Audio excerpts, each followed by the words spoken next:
Halo hai rekan, bagaimana kabar? Semoga sehat selalu ya. Di video kali ini saya mencoba mereview satu film Korea Selatan bergenre misteri. Penuh dengan kejutan pastinya. Berjudul Forgotten yang dirilis pada tahun 2017 lalu. Kisahnya tentang pembunuh yang lupa ingatan nih. Menarik banget karena banyak plot twist yang bikin kita penasaran. Yuk, tanpa basa-basi, kita bahas secara ringkas, padat, dan tajam. Setajam acara sebelah.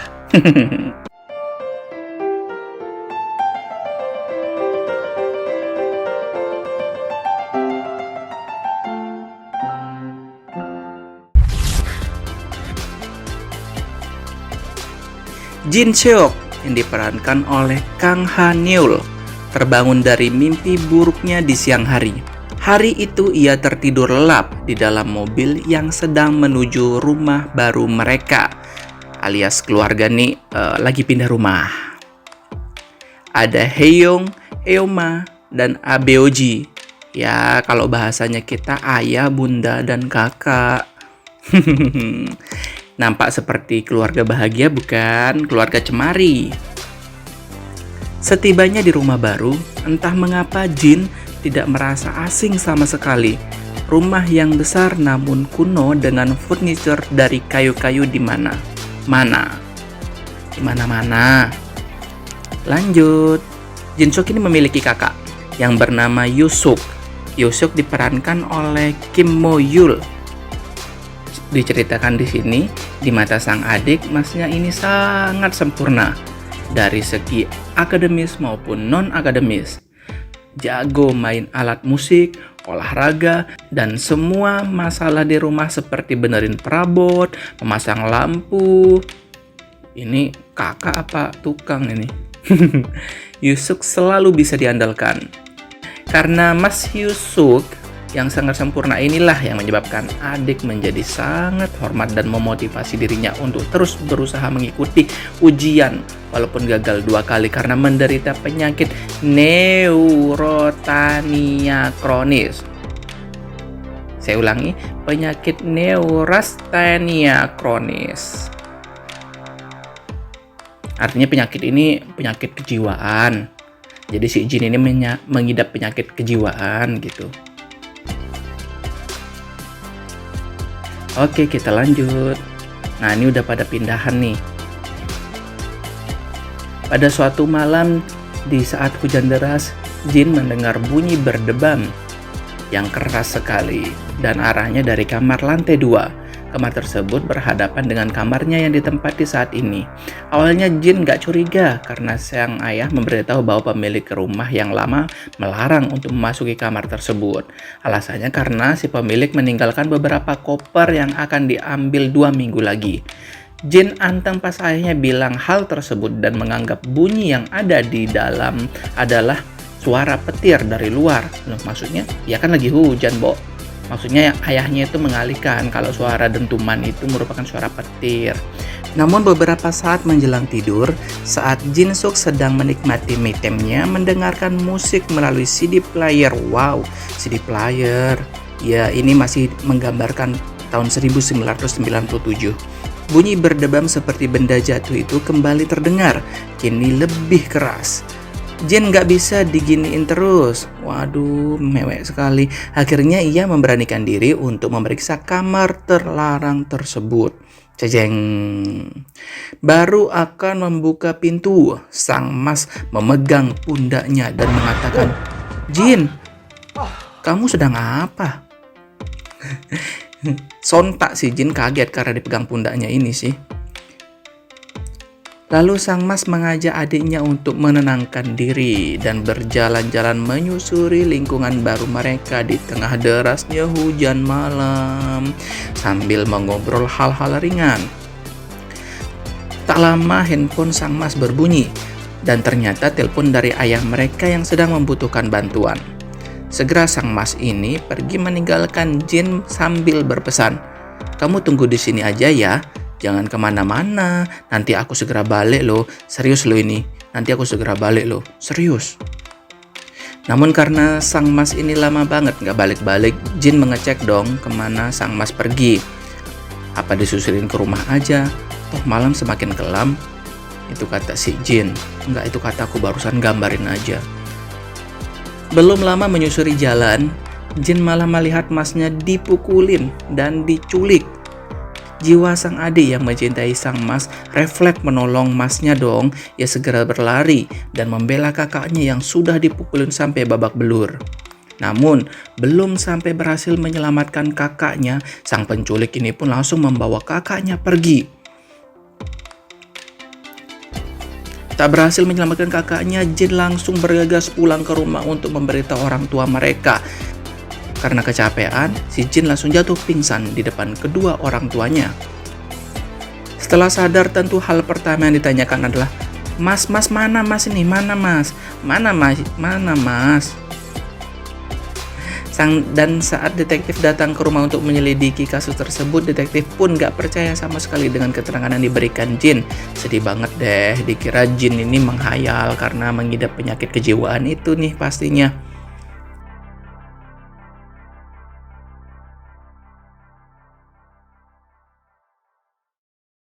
Setelah 19 hari menunggu, akhirnya sang mas pun pulang ke rumah sendiri dalam keadaan sehat walafiat. Aneh ya di sini ya, sudah mulai aneh. Tapi sayangnya saat diintegrasi oleh detektif yang menangani kasus penculikan itu, Mas Yusuf kehilangan memori selama kejadian yang disebut amnesia disosiatif. Amnesia disosiatif adalah kehilangan memori di waktu tertentu. Namun sang pemilik ingatan gak pernah ingat terkait hal-hal yang dialaminya tersebut, sehingga ia tampak normal dan tenang. Hal ini bisa terjadi karena kenangan tersebut amat buruk menimpa dirinya, sehingga alam bawah sadarnya meminta untuk menghilangkan kejadian yang sangat traumatis tersebut. Beberapa hari setelah sang mas ini pulang ke rumah, semakin misteri lagi. Jin mendapati masnya sering keluar di malam hari. Entah kemana nggak tahu dah tuh. Antara sadar dan nggak sadar Jin kembali tertidur. Namun pada suatu malam, kecurigaan Jin semakin menjadi. Ia memberanikan diri untuk mengikuti masnya. Dan apa yang ditemukan? Sesuatu yang mengerikan. Dan gak ia sangka selama ini. Ia melihat masnya Yusuf berjalan dengan normal, tidak pincang seperti di awal-awal. Lalu berkeliaran di sebuah daerah yang terlihat gelap dan sepi. Dan bertemu anak buahnya. Anak buahnya ini ternyata detektif-detektif yang datang menyelidiki ke rumahnya itu loh. Kejadian demi kejadian membuat sang adik histeris yang gak mau lagi didekati oleh sang mas, dan merindingnya ia benar-benar merasakan masnya ini berubah menjadi orang lain saat bertemu. Seperti saat Jin terlelap di meja belajarnya, Mas Yusuf perlahan mendekati dan memanjangkan pensil, cetek, cetek, cetek, hingga hampir menusuk mata Jin. Dan dalam kondisi sadar itu, Jin hanya pura-pura tertidur dalam ketakutan. Malam demi malam dilewati dengan ngepoin masnya pergi kemana, hingga sang adik nggak tahan untuk menceritakan kejadian itu kepada ibunya. Sang ibu pun berusaha memihak kepada Jin dan berkata, apakah benar yang dilakukan masmu begitu di luar sana, Jin? Dengan berbekal kepercayaan sang ibu yang mendengarkan perkataannya, Jin pun menjadi lebih kalem. Nggak histeris lagi, nggak parnoan. Namun puzzle demi puzzle kejadian dikumpulkan dan ia tahu bahwa ada yang salah, nggak cuman pada masnya yang berubah, bahkan ibunya pun ia ngerasa bukan ibunya. Karena ia mendapati ibunya ini menelpon pada ayahnya. Dia mendengarkan alias menguping. Sang ibu ini mengatakan bahwa pada ayah nih, sang ibu nelpon pada ayahnya dan mengatakan bahwa si Jin ini telah mengetahui semuanya, telah mengetahui rahasia dari kita dalam artian di sini si ibu, ayah dan juga si mas dari Jin. Jin terkejut dan merasa bingung, memutuskan untuk kabur dari rumah. Tapi saat sudah berada di luar, dia dicegat oleh ayahnya yang berada di luar rumah. Namun Jin berhasil kabur dan sampai ke kantor polisi. Biasalah sampai di kantor polisi kan otomatis si polisi ini menginterogasi apa maksud jin datang ke sana. Ia bertanya kepada si jin dan menemukan identitas si jin berumur 41 tahun. Ternyata si jin menjawab, enggak, umurku masih 21 tahun. Kemudian si polisi itu berkata lagi, kamu ini loh kelahiran tahun 1977, masa umur 21, sekarang umur 41 tahun loh bro. Lihat loh itu tanggalan tahun 2017. Si jin langsung terkejut karena melihat tanggalan itu memang benar tahun 2017, bukan tahun 1997. Akhirnya si jin ini berkaca, ini yang bikin bikin kita terkejut semua. Setelah ia berkaca, ternyata mukanya itu ternyata sudah tua. Memang benar, sekitaran umur 40 tahun ke atas, bukan umur 20 tahunan. Itu pun membuat si jin akhirnya shock berat dan tambah bingung apa sebenarnya yang terjadi pada dirinya dan juga keluarganya. Akhirnya karena terus kebingungan, si jin pulang lagi ke rumah untuk mencari tahu apa sebenarnya yang terjadi selama ini. Dia berusaha mencari penjelasan pada keluarganya itu. Dia mencoba membuka pintu kamar kedua atau pintu kamar yang di atas yang memang selama ini dirahasiakan tidak boleh dimasuki tersebut. Dan terlihat seperti habis ada pembunuhan. Kemudian datanglah si ayah, ibu, dan juga emasnya Yusuf. Mereka bilang memang mereka bukan anggota keluarganya yang sebenarnya, karena semua ini hanyalah rekayasa. Kemudian Yusuf bercerita 20 tahun lalu telah terjadi pembantaian satu keluarga di rumah ini. Pembunuh itu secara brutal dan secara acak membunuh menggunakan senjata tajam dan tidak diketahui motif dari pembunuhan tersebut. Dan polisi pun gagal mengungkap kasus tersebut selama bertahun-tahun. Sampai pada suatu anggota keluarga yang tak rela membayar mereka mengungkap pelaku sebenarnya. Dan mereka menuduh jin adalah pelaku sebenarnya. Mereka melanjutkan, jin waktu itu tidak mengingat apapun sehingga mereka merencanakan hipnotis. Seolah-olah jin kembali ke umurnya pada umur 21. Dia mengatur semuanya agar mereka tahu motif pembantaian itu dan siapa di balik semuanya. Karena motifnya memang belum diketahui sampai saat ini. Jin yang sudah dibawa ke mobil polisi menyangkal semua dan tidak mengingat bahwa ia melakukan pembunuhan. Saat itu juga dia mencoba kabur dengan melompat dari mobil. Tapi mereka mengejarnya. Saat hampir ditangkap, terjadilah kecelakaan. Jin ketabrak bis. Dia pun tak sadarkan diri. Di saat itulah semua ingatan jin berputar kembali dan memperlihatkan kejadian sebenarnya. Jin yang sedang berpergian dengan keluarganya, tiba-tiba ternyata terjadi kecelakaan. Kedua orang tuanya meninggal sedangkan kakaknya kritis dan memerlukan biaya operasi. Dia yang gelisah melakukan apapun agar kakaknya bisa dioperasi. Saat itulah dia dihubungi oleh seseorang dari internet. Jika kamu butuh uang, ada satu pekerjaan dan itu adalah membunuh. Jadi jin disuruh membunuh. Dia memberikan alamat rumah dari target yang dibunuh dan minta untuk hanya membunuh sang ibu sedangkan anak-anaknya jangan sampai tersakiti. Sebenarnya setelah jin melihat target yang akan dibunuhnya merupakan seorang ibu dan anaknya, jin merasa kasihan dan iba dan berniat mengurungkan niatnya untuk membunuh dari targetnya tersebut atau membatalkan pekerjaannya demi hanya mendapatkan uang yang dijanjikan melalui internet.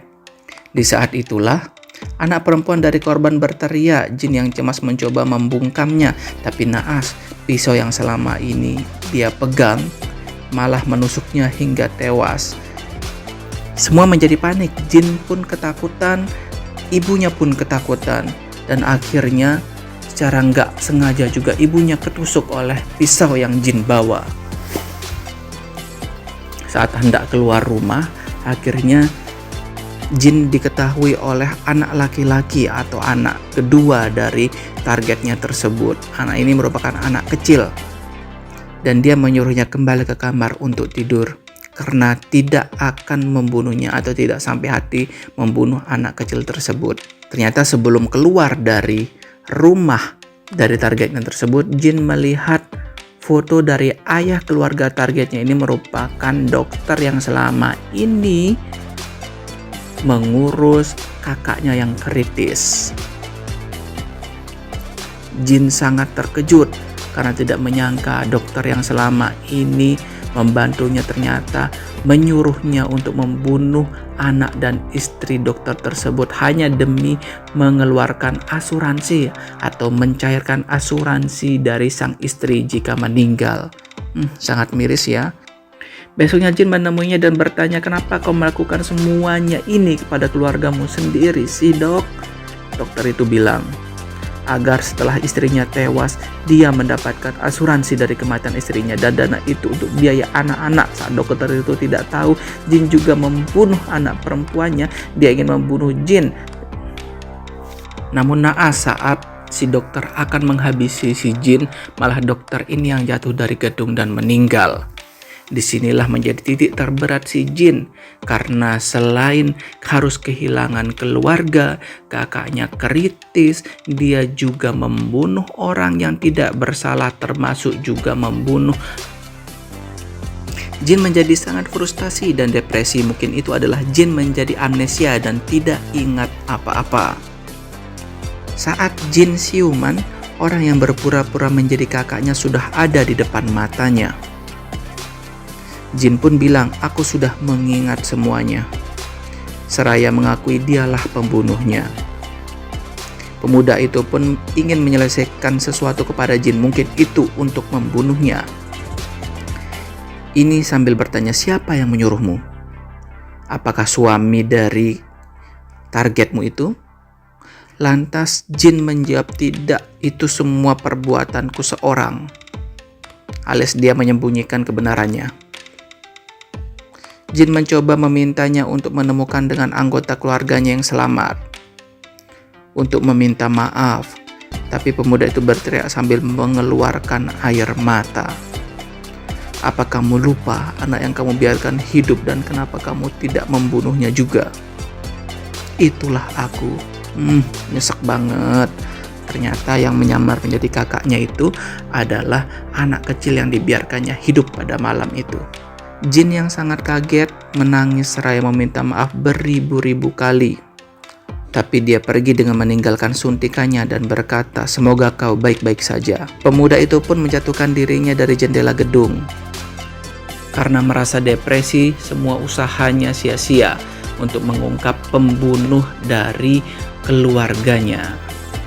Di sisi lain, si Jin pun yang menyesali perbuatannya akhirnya mengambil suntikan itu dan menyuntikkannya ke badannya. Sehingga baik Jin maupun Yusuf meninggal dunia. Sangat tragis ya, ini karena sangat cinta dengan keluarga, intinya seperti itu. Ya itu dia tadi cuplikan film dari Forgotten atau yang terlupakan, film Korea Selatan tahun 2017. Sangat menarik, alurnya maju mundur, bikin kita bingung di awal, jadi kita harus sangat konsen menontonnya. Terima kasih sudah menyimak video kali ini. Semoga review ini bisa menjadi salah satu inspirasi maupun hiburan bagi kita semua. Sampai jumpa di video-video selanjutnya. See you, bye-bye.